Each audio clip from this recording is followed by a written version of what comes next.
The biggest challenge for me was moving from a place of abstract to concrete in terms of what a person's experience of life is like. What I mean by that is to take a buzzword and talk about it, like SEO, blah blah blah blah blah blah blah, or mobility, or whatever the buzzword is. Instead of talking about the buzzwords and why they're important, it's demonstrating with something that is relatable to a person's life and what it looks like in life, what the thing is that those words are talking about. At Active Life, we believe that the healthcare clinic of the future is the gym. Everybody starts with the best case scenario in mind. Never sell anything to anybody who is not in the market for what you have. The only reason we work out is to create the opportunity to recover. And the healthcare provider of the future is the coach. And this is why you guys need to get paid well, because what you're doing is really, really hard work. What's up, everybody? Welcome back to Turning Pro on the Active Life podcast. I'm Dr. Sean Pestuch. I'm your host today, and I'm joined by Larry Gaier. Hello. We're going to be talking about how Larry comes up with the content that he comes up with as our lead educator who's on camera, who is in front of our Instagram channel all the time. How do you come up with content that is interesting, that is refreshing, and that doesn't just absolutely wear you out to do? I know in the beginning, it was really hard for you to figure out what to do. I want to know now, how do you come up with content that is good? Sure. The biggest challenge for me was moving from a place of abstract to concrete in terms of what a person's experience of life is like. What I mean by that is to take a buzzword and talk about it, like SEO, blah blah blah blah blah blah blah, or mobility, or whatever the buzzword is.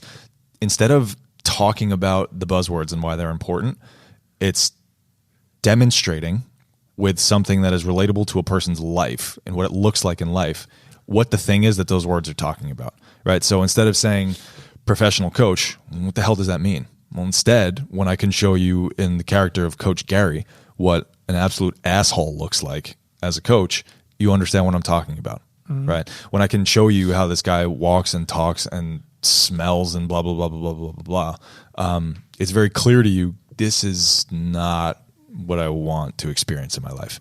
And it starts to point in the direction of what you do. And it starts to give people a message, like you said on a previous podcast, on a logical and emotional level at the same time.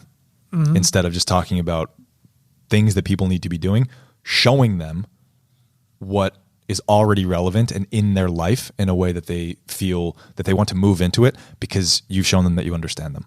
So let's talk to the person who doesn't have a super cleary to film the before, the after, and then to cut it all together. If you were going to try to create Coach Gaier style content without just coming across as an angry hater all the time, how would you do it now that you know the kind of content to create that people gravitate What do you mean by coming across as an angry hater? In other words, if I'm going to create Coach Gaier content and I don't have somebody to mix and match the videos, I'm concerned about somebody doing it in a way that just makes them come across as if they're calling everybody else out for doing things badly, and they're not funny, and it doesn't have high production value. It doesn't come across as obviously a joke. How would you do it yourself? Would you be filming both sides of it on an iPhone and cutting them together? If I had I don't know if an Android has that. No, those are like potatoes. I don't know if an iPhone has that either. But if not, it's not too much different as long as people understand the premise of the character. If people understand the premise of what's going on, I don't think you have to worry about that. So I think that what you're talking about is a premise issue, if that makes sense. If people know who Coach Gaier is because there's been enough of it, and the caption underneath it and the title underneath it outlines the premise for people. Hey, is this what you believe should be happening? Right? It talks about the idea of what do you believe this is the thing, and then the video comes on. Right.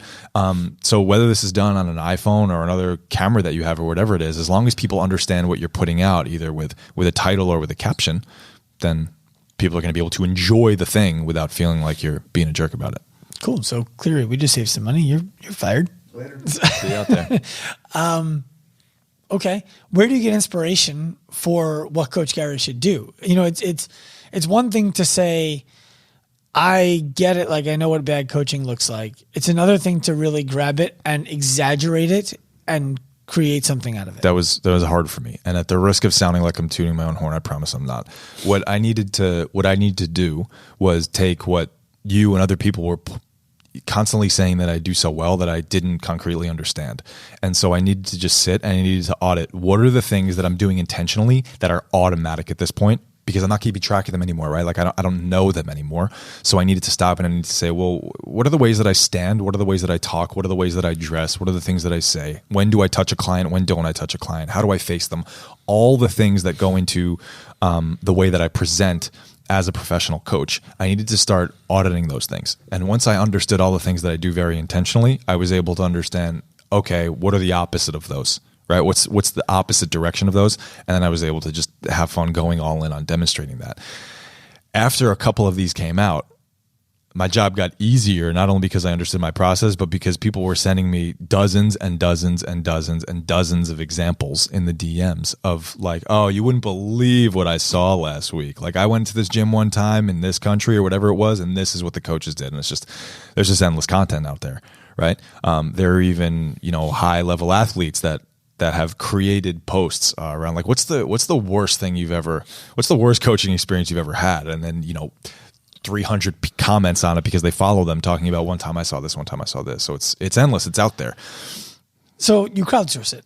Yeah. Now I do probably half and half. Half the ideas are probably originally mine. The other half, from my own experience, and the other half are crowdsourced. Yeah. So when you see something out there, for example, that someone else said, would you send them a DM and say, hey, I'm going to make a video about this. Can you give me more depth on it? I haven't yet, but that's a really good idea. Okay. Then you've also done things. Honestly, Super Clear's done a really good job just because I think he's not only been a coach, he's not only seen a lot of coaches in a lot of different countries and states, but he's filmed them. He's been very attentive to them for a very long time. So a good chunk of ideas have actually been his that I hadn't previously thought about just because of the environments he spent a lot of time in that I haven't. Yeah, well, a lot of those probably come from the gym that I used to own that he used to coach at. Where I mean, what did he say? I don't know. I'm trying to ignore him. We could also go back in time and have like a coach holding a baby in one hand and an iPhone in the other to film people working out while holding a baby while coaching class, or holding a baby and a camera to take photos of class while coaching class. But I think a lot of people. It wasn't his baby. I think a lot of people would probably find that redeeming. What do you mean? I think a lot of people would probably find that charming. To hold, yeah, I think they would too. Once every 100 days. 100%. Yeah. I don't want to see that at the doctor's office when I'm complaining about deep abdominal pain or whatever it is. Well, right, and it's you also don't want to be the coach who always brings baby to class. Like it's novel. It's not staple. So you also put a bunch of stuff on the whiteboard and you talk through it with coaches. Where does that content creation come from for you? I think I'm going to make sure that you guys don't know what's happening on the other side of the camera right now because Clear's doing some really weird stuff with his hips. Mm-hmm. I think better on a whiteboard. Okay. If I had a whiteboard growing up, my mom would probably have a much easier life when I was a kid because it would have occupied me for a long time. I think that it's what I noticed is that with my clients, every opportunity I could, I wanted to draw a picture or some visual representation of a concept we were talking about that they didn't necessarily understand, especially if it was an anatomical and physiological concept that they couldn't relate to their bodies and how it was feeling and how it was moving. And 9 out of 10 times when I've done it in the past 6.5, almost 7 years now, people respond really, really, really well to it. Clients always have a light bulb moment with it. Always means a lot. And if you guys follow Whiteboard Daily, you know how powerful very, very simple sketches can be to illustrate concepts. And he does a great job there. That's at Whiteboard Daily, Carl Eagleman. Yeah. Well, it's at Whiteboard Daily, and Carl Eagleman is the guy behind it. Can't miss him if you start to type that in on Instagram. And so it's always worked really, really well. And every single video that I've made so far that I've represented something visually on a whiteboard, either with some text or a picture along with it, and then spoke the concepts alongside of it and talked about how it was relevant to you in your life and your movement, people have always responded really, really well to it. Yeah, and I think that the interesting thing that people can take from that is if you're drawing these things for your clients, everyone in the world who has that problem needs their trainer, their coach to draw it for them. And if they haven't, when you put it out on your social media and you explain it the same exact way you just did to your client, that's content. Yeah. So we don't need to go long on this one. I think that's a really easy place for people to start. I think the more that we give them, the more they're going to not know where to start. So I would recommend 2 places to start. Inspiration from things that you see. Talk about, you don't have to just do the negative. You don't have to just do the way that we do Coach Gaier. We thought it'd be fun and funny to create that spoof character. Maybe you go out and you do the same. Maybe you go out and you see something that's great and you have coaching highlights of the day, things that I've seen other coaches do that are exceptional, that I've been able to take from it and build for you guys here on ours. So that's one way to do it. The other thing to do is anytime that you find yourself explaining and coaching and teaching anything to anybody in your life, that's a coachable moment that you can re-perform for your social media. Yep. Great. Easy start. Turn pro. I hope you enjoyed this episode of the Active Life Podcast. If you did, please be sure to head to wherever you listened to it and give us a quality review, as well as 5 stars if you can spare them. If you want more from us, feel free to follow all of our social media accounts at Active Life Professional, Active Life RX, and Dr. Sean Pastuch on Instagram. Remember, at Active Life, we believe that the healthcare clinic of the future is the gym, and the healthcare provider of the future is the coach. We also believe that that future is now.